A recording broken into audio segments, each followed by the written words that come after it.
Tugas Kasemetot kelompok 5, kualitas pendidikan di Indonesia masih rendah.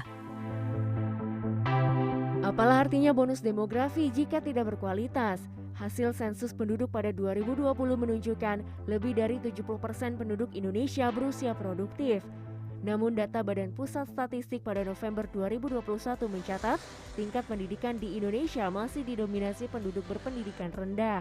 Ada beragam faktor yang menyebabkan anak-anak di Indonesia tak memiliki pendidikan yang baik, antara lain rendahnya kualitas pendidikan di tanah air. Karena jauh sebelum pandemi kita sudah sangat parah. Padahal anggaran pendidikan kita sudah 550 triliun tiap tahun, tetapi hasilnya itu menjadi negara yang kualitas pendidikannya salah satu yang terburuk di dunia. Berdasarkan tes PISA yang diselenggarakan oleh Organisasi untuk Kerjasama Ekonomi dan Pembangunan atau OECD pada 2018, keterampilan membaca, matematika, dan sains anak berusia 15 tahun di Indonesia masih di bawah rata-rata atau tertinggal 2,5 tahun dibanding anak-anak seumur dari negara OECD lain. Bahkan sejak 2000, hasil tes PISA Indonesia menunjukkan keterampilan membaca, berhitung, dan sains yang cenderung stagnan. Pemerintah mengakui walau partisipasi sekolah meningkat, anak-anak belum mendapat pengalaman belajar yang berkualitas. Nah, kenapa itu terjadi dari tahun ke tahun? Ya, karena tadi kita memang belum cukup serius untuk memfokuskan intervensi kebijakan-kebijakan ke pendidikan kita ke arah kualitas, ketimpangan laju pembangunan antara kota dan desa, ketimpangan infrastrukturnya sampai yang mendasar seperti listrik dan internet gitu ya. Ini bukan porsi saya untuk menjabarkan akar masalah sosial ekonominya, tapi itu jelas berdampak pada pendidikan.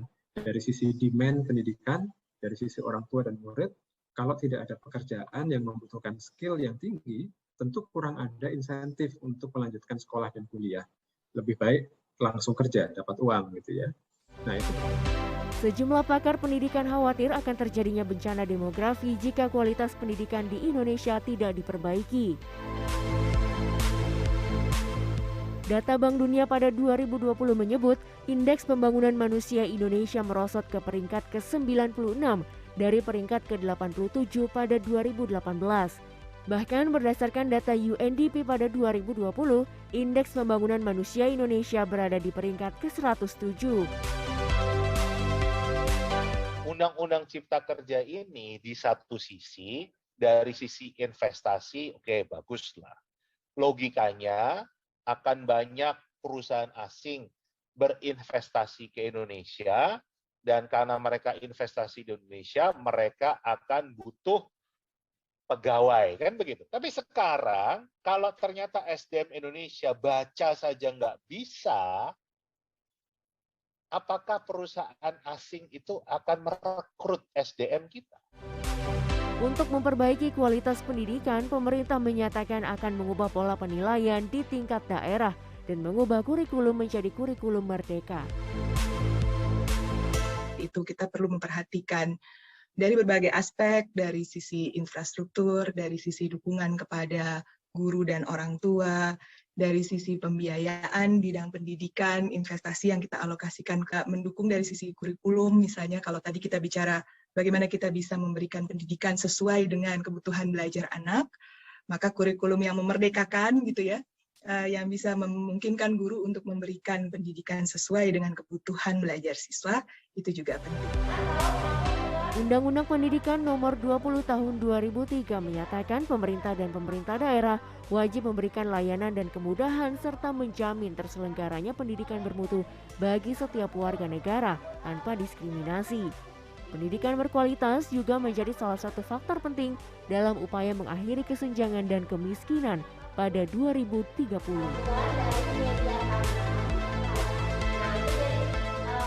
Mumtazah Catra Diningrat, Jakarta.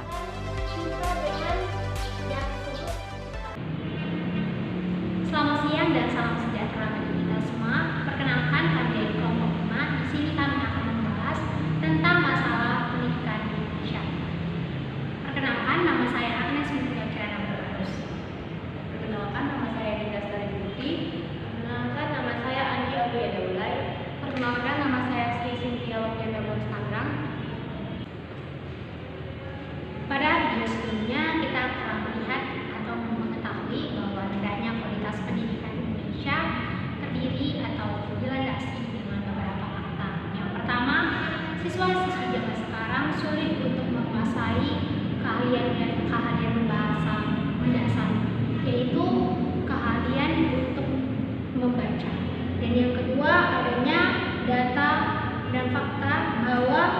indeks pembangunan Indonesia yang merosot dari peringkat ke-87 menjadi 96. Bahkan di tahun 2020 tercatat bahwa indeks pembangunan menjadi peringkat ke-107. Nah, dari fakta-fakta tersebut akan dikhawatirkannya demografi Indonesia yang akan sangat-sangat merosot atau rendah. Nah, solusi yang dapat kami berikan ialah pertama, tentunya adanya pengkajian yang mendalam di seluruh daerah di Indonesia agar kedepannya pemerataan pelayanan pendidikan dapat didesain sebaik mungkin. Gunanya meningkatkan kualitas pendidikan di negara kita Indonesia ini agar meningkat lebih. Baik, selanjutnya solusi yang dapat saya berikan yaitu pertama itu solusi sistematik, yang dimana solusi dengan mengubah sistem-sistem sosial yang berkaitan dengan sistem pendidikan. Seperti yang kita ketahui, sistem pendidikan sangat berkaitan dengan sistem ekonomi yang diterapkan. Nah, sistem pendidikan di Indonesia sekarang ini diterapkan dalam konteks sistem ekonomi yang berprinsip antara lain meminimalkan peran dan tanggung jawab negara dalam urusan publik termasuk pendanaan pendidikan. Nah, yang selanjutnya solusi teknis. Di sini solusi yang menyangkut hal-hal teknis yang berkaitan langsung dengan pendidikan. Solusi ini misalnya untuk menyelesaikan masalah kualitas guru dan prestasi seorang siswa. Di solusi ini untuk masalah-masalah teknis dikembalikan kepada upaya-upaya praktis untuk meningkatkan kualitas sistem pendidikan. Rendahnya kualitas guru itu misalnya seperti di sampingnya diberi solusi peningkatan kesejahteraan, juga diberi solusi dengan membiayai guru melanjutkan ke jenjang pendidikan yang lebih tinggi dan memberikan berbagai pelatihan untuk meningkatkan kualitas seorang guru. Jadi rendahnya prestasi siswa misalnya diberi solusi dengan meningkatkan kualitas dan kuantitas materi pembelajaran yang meningkatkan alat-alat peraga dan sarana-sarana pendidikan dan lainnya. Baik, selanjutnya membuka jalur-jalur pendidikan alternatif atau non-formal seperti kursus keterampilan sehingga dapat memperkaya kemampuan dan kualitas seorang atau siswa tersebut. Terus yang kedua, meningkatkan kualitas dan kuantitas sarana dan prasarana belajar mengajar hingga ke pelosok daerah. Baik, begitulah solusi yang dapat kami berikan. Kami harapkan semoga pendidikan di Indonesia akan semakin tinggi dan semakin berkualitas. Terima kasih. Sekian video dari